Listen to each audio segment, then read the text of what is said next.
नमस्कार विद्यार्थी मित्र। अब आप इस विषय के वीडियोज एक साथ भी देख सकते हैं। इसके लिए वीडियो के नीचे मेरी चैनल का नाम है, तो चैनल में जाके प्लेलिस्ट में जाएंगे तो इस विषय की वीडियोज एक साथ देख सकेंगे।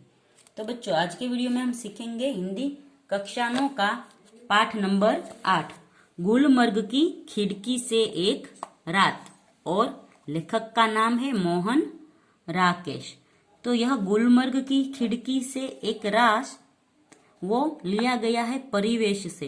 परिवेश जो उसका साहित्य संग्रह है, उसकी पुस्तक है, उसमें से यह गुलमर्ग की एक रात लिया गया है। और यह है वो यात्रा वृत्तांत है। यात्रा वृत्तांत यानी लेखक गुलमर्ग गए थे और वहां उसने जो देखा उसका वर्णन यहाँ पर किया गया है कि इस यात्रा वृत्तांत में लेखक ने गुलमर्ग के प्राकृतिक सौंदर्य का स्वानुभूत विवरण प्रस्तुत किया है। गुलमर्ग का सारा वातावरण इनको अपने में समाया सा लगता है।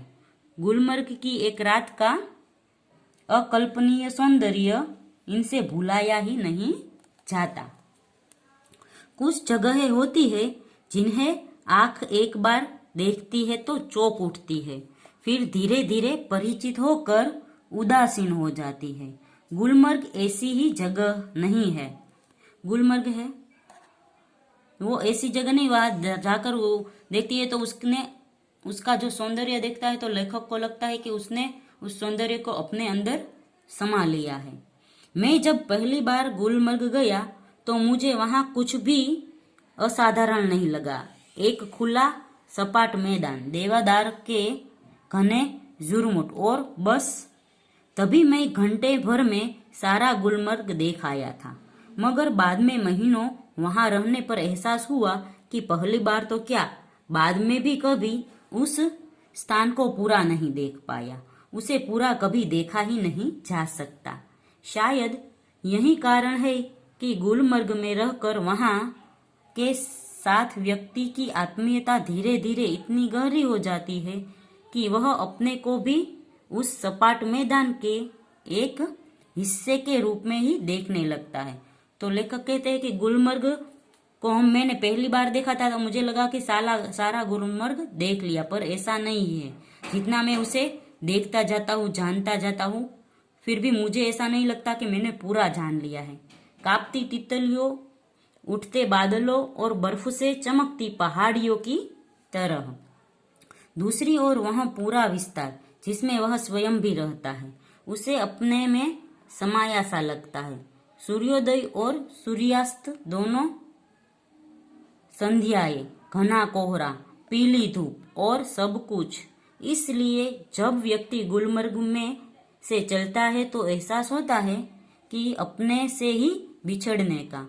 उसने उस रूप से जो ही इतना परिचय हुए भी सदा अपरिचित बना रह जाता है। तो लेखक कहते हैं कि गुलमर्ग में आकर मैं रहा तो फिर यदि मैं उससे बिछड़ रहा हूँ, यानी यहाँ से जा रहा हूँ, तो उसको ऐसा लग रहा है कि वो अपने ही हिस्से से बिछड़ रहे हैं। गुलमर्ग में सपने फूल बनकर उगते हैं। हरियाली के आर पार लाल लाल छतों के ऊपर आकाश में आंखें मुग्ध होकर देखती रहती है और फूलों में नए नए रंग भर जाते हैं। वातावरण में नई नई कोपलें फूट जाती है। इस क्षण एक नए अनुभव, नए रोमांच की सृष्टि होती है। बादलों के पोर्टिको के नीचे लोग बाह फैलाए घास पर बैठे हैं। दूर दूर तक सैलानियों की पंक्तियां घोड़े दौड़ाती नजर आती। सैलानी यानी जो यहाँ घूमने आए हैं ऐसे लोग।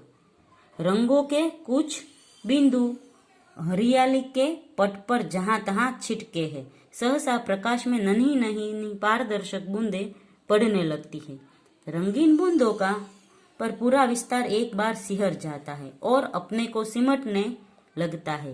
हरियाली का सपना कुहासे के फूल में बदल जाता है। मैदान सुरमई आभा ओढ़ लेता है। अब चारों तरफ धुंध ही धुंध है और बेबस होकर फैली पगडंडियों की पतली पतली नरम बाहें।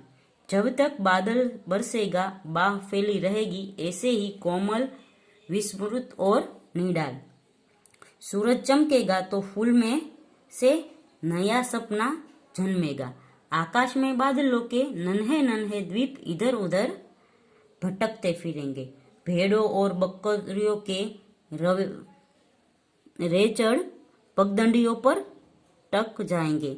दिन तक रात की प्रतीक्षा करता सा प्रतीत होगा। रात आएगी तो सब कुछ खामोश हो जाएगा। मैदान की वह खामोशी भी जो दिन के समान इतनी वाचाल हो जाती है।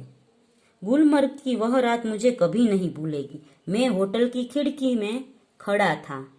दूर, बहुत दूर सामने से एक बरसाती घटा मेरे तरफ बढ़ती आ रही थी।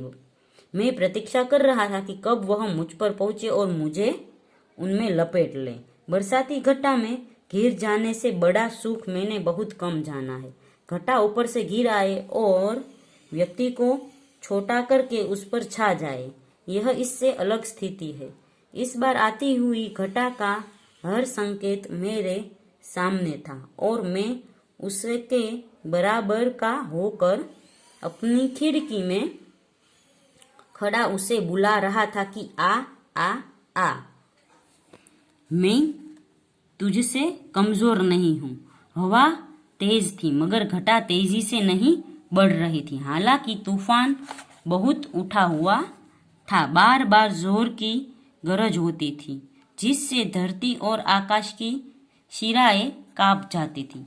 बार बार सामने के चित्रपट पर बिजली कौंधती थी और प्रकाश का वह भयानक विस्फोट हर चीज को नंगा कर जाता था। मैं खुश था कि थोड़ी देर में वे बूंदें मेरे ऊपर बरसेगी। बिजलियों का यह कहर मेरे ऊपर टूटेगा। मैं बाह फैलाकर सामने उसे अपने ऊपर लेने के लिए तैयार था मगर अचानक हवा रुक गई। बढ़ता हुआ तूफान जहां की तहां ठिठक गया और दूर ही पर कटे पक्षी की तरह दम तोड़ने लगा। बिजली की सांस रुकने लगी और मैं भी, क्योंकि हवा के रुक जाने से मुझे भी बहुत ऊंचे आसमान से नीचे आना पड़ा था। तूफान का झोम उतर गया और उसके साथ ही मेरा भी। मैं उसके बराबर का कभी नहीं हो सका। वे ऐसे क्षण थे जो जीवन में दो एक बार ही आते हैं। गुलमर्ग में रहते हुए ऐसे क्षण हर किसी के जीवन में किसी न किसी रूप में अवश्य आते होंगे। तभी तो मुद्दत तक वहां रह चुकने पर भी कोई आकर्षक व्यक्ति को फिर खींचकर वहां ले जाता है। वरना यहाँ है क्या, एक खुला सपाट मैदान जहाँ ज्यादा गोल्फ खेली जा सकती है। व्यक्ति क्यों बार बार जाना चाहता है? क्या गोल्फ खेलने के लिए ही?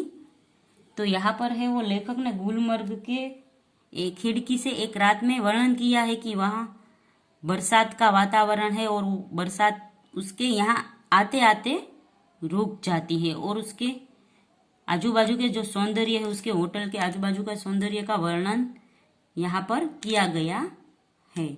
तो बच्चों, यहाँ पर पाठ खत्म होता है। अगले वीडियो में हम इस पाठ का स्वाध्याय सीखेंगे।